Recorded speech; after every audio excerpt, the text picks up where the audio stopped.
27 তারিখ সকাল সকাল ঘুম থেকে উঠে পড়েছি আর অনেক কাজ সেরে ফেলেছি। আর আজকে আমার বোনকে আইবুড়ো ভাত খাওয়াবো, তাই বোন চলেও এসেছে, আমার ভাইও তার সাথে চলে এসেছে। প্রায় অনেক রান্নাই হয়ে গেছে, বাবা তো সব রান্না করছে, রান্নার দায়িত্ব বাবার। আর এখানে আমাদের ছোট্ট মেয়াপুষিকে আমার বোন আদর করছে। এবার তো খাবার সাজানোর পালা, ফুলও এসে গেছে। এবার খাবার একে একে সাজাচ্ছে আমাদের মিস্টার জানা।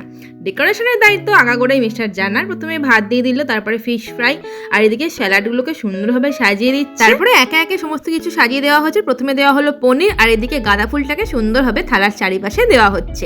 তারপরে দেওয়া হলো মাছ। এদিকে তো থালা সাজানোর পর্ব চলছে, আর ওদিকে আমার বোন একটু সাজুগুজু করে নিচ্ছে। আর এই যে হাফ ডেকোরেশন হয়েছে, এবারে দেওয়া হলো মাটন, তারপরে দেওয়া হলো চাটনি, আর প্রত্যেকটা খাবারের ওপরে দেওয়া হচ্ছে একটা করে গোলাপের পাপড়ি। দেখতে বেশ সুন্দর লাগছে। আর 5 রকমের মিষ্টি, তার সঙ্গে আছে ছানার পায়েস। আর এই যে ডেকোরেশন একদম ডান আমাদের। এবার তো বোনকে ডাকার পালা। বোন এখনো সাজুগুজু করছে।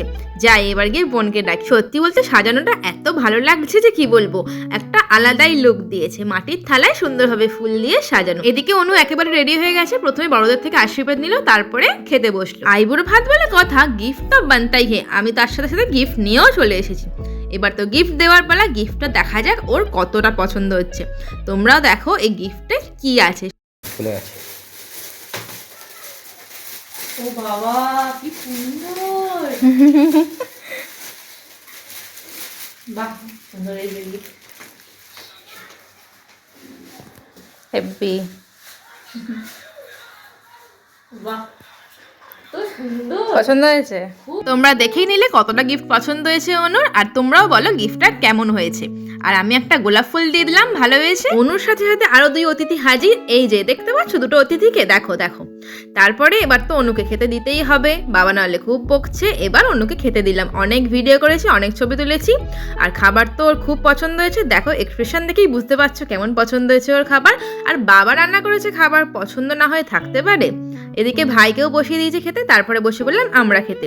প্রথমে আমি পনির দিয়ে খেয়ে নিলাম, তারপরে মাছ, তারপরে আমার প্রিয় মাটন, লাস্টে চাটনিটা খেয়েছি, সেটা দেখাতে ভুলে গেছি। খাওয়ার পরে হজমটা তো করতে হবে, তাই ছাদে চলে গেছি। একটু ফটোগ্রাফি করা হলো, ভিডিওগ্রাফি করা হলো, অনেক ছবি তুলে চলে এলাম ঘরে এসেও আমরা জমিয়ে আড্ডা দিয়েছি।